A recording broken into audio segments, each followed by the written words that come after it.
জামাতের সাথে জোট হইতে পারবে না এমন কোনো কথা নেই, জোট হইতেই পারে, কিন্তু এই জোট করার কারণে আপনার মিত্ররা যদি প্রতারিত ফিল করে যে আপনি জোটের অবস্থায় দলটাকে নিয়ে যাওয়ার জন্য এতদিন যা যা করেছেন তা যদি দৃশ্যমান হয়ে যায়, তা যদি প্রকাশিত হয়ে যায়, প্রকাশিত হয়ে যাওয়ার পরে তারা যদি ফিল করে এই জোটটা উদ্ভূত রাজনৈতিক কোনো পরিস্থিতির মধ্য দিয়ে নেওয়া না, বরং এই জোটের দিকে নিয়ে যাওয়ার জন্যই দলের মধ্যে বিগত দিনে অমুক অমুক অমুক তমুক কর্মকাণ্ডগুলো পরিচালিত হয়েছে, যখন তারা এই ধরনের সিদ্ধান্ত আপনার আসতে পারে বা এই ডটগুলো মিলাইতে পারে, তখন আসলে এখানে জোটের কারণে আপনি ক্ষতিগ্রস্ত হয়েছেন তা না।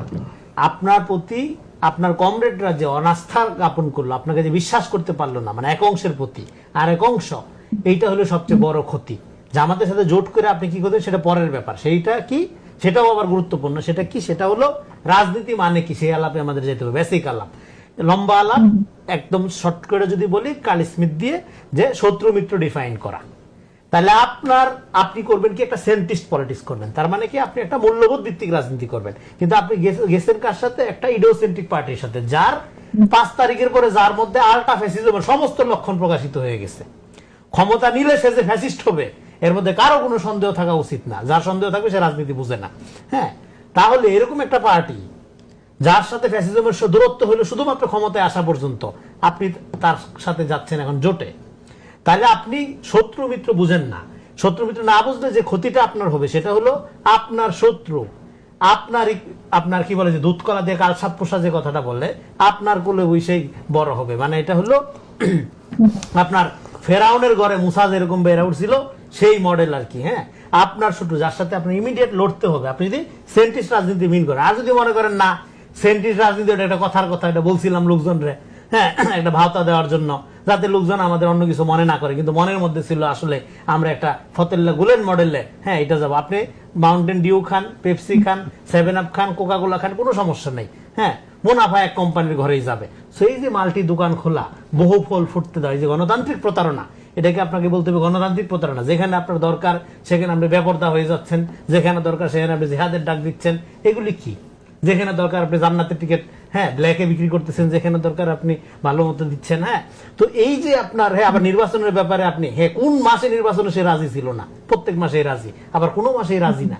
এই যে একটা আনরিলায়েবল একটা দল, যার বন্ধু হওয়ার যোগ্যতা নাই। ঠিক আছে, আমি রনি, আমি একটা প্রশ্ন করতে চাইছি এখানে। আপনার কি মনে হয় যে জুলাই অভ্যুত্থানের ক্রেডিট এখন জামাত পুরোটা নেয়ার চেষ্টা করবে? যে নাউজুবিল্লাহ, হ্যাঁ, এটাই তো সবচেয়ে ডেঞ্জার। এই একটা গুরুত্বপূর্ণ প্রশ্ন করেছেন, ক্রেডিটের একটা রাজনীতি আমরা দেখি। এইটা, হ্যাঁ, এখন ক্ষতি কি? রাইট, এই ক্ষতিটা দুইটা ক্ষতির দিক বললাম। একটা হলো আপনার বন্ধুরা, আপনার কমরেডরা, সংগ্রামের বন্ধুরা আপনার প্রতি অনাস্থা জ্ঞাপন করলো, আপনার ভিতরের এই মেকানিজমটা তারা বুঝতে পারলো। 2 নাম্বার হলো, আপনি যদি সেন্টিস্ট রাজনীতি মিন করে থাকেন, তাহলে আপনার এই ধরনের, মানে ধরেন সে তো 2 দিন পর আপনার শত্রুই হবে, মানে একটা ইডিওসেন্ট্রিক পার্টির সাথে আপনার ফাইট করতে হবে, হোক সেটা জামাত, হোক অন্যরকম ইডিওসেন্ট্রিক পার্টি, সেটা ইসলামিক হোক বা করা বাম হইলেও হইতে হবে। ফলে আর দ্বিতীয় 3 নাম্বারটা হলো, যেটা হলো এই যে জুলাই অভ্যুত্থান। জুলাই অভ্যুত্থানটা কি? আমরা ছোটবেলার থেকে বলতেছি, এটার কর্তা সত্তা হলো প্লুরাল। এটা কোনো দলীয় আন্দোলন না, এটার মধ্য দিয়ে জেনজি জেনারেশনের রাজনৈতিক কর্তা সত্তার বহিঃপ্রকাশ ঘটেছে। এটার ক্রেডিট দাবি করবে শুধুমাত্র শহীদরা, জীবিত লোকের আছে কর্তব্য। সেখানে আপনি এই যে জুলাই আন্দোলনের একটা সিঙ্গেল মিনিং তৈরি করার চেষ্টা করলেন, সেটা হাসিনার রাজনীতি, 71 একটা জনযুদ্ধ, আমাদের সবচেয়ে গৌরবময় ইতিহাস, আমরা রাষ্ট্র গঠন করেছি, পৃথিবীর ইতিহাসে এক অনন্য গৌরবের অধিকারী হয়েছে বাঙালি মুসলমান। হ্যাঁ, তারা রাষ্ট্র গঠন করেছে, কিন্তু তার বয়ান আপনি দেখেন, এটা একটা মুজিবতন্ত্রের মধ্য দিয়ে আপনার ন্যারেট করা হয়েছে এমন ভাবে, যেটা ইতিহাসটা হলো আওয়ামী ইতিহাস, আওয়ামী যুদ্ধ। একইভাবে জুলাই গণ অভ্যুত্থানটা দখল করার জন্য, যেহেতু জামাতের রাজনীতির আপনার বুঝতে হবে, তারা হলো এন্টি নেশন প্রো এস্টাবলিশমেন্ট পলিটিক্সটা যেহেতু করে, ফলে তার ঐতিহাসিক কলঙ্ক in the wrong side of হিস্ট্রিতে থাকার কারণে তার একটা 71 টাইপের ইভেন্ট দরকার। পাই নাই 71, অসুবিধা কি? হ্যাঁ, চাইছিল গরু, হয় নাই, মহিষের মাংস দিয়ে সে কাজ চালাবে, এই জন্য সে জুলাইকে তার দখল করা দরকার।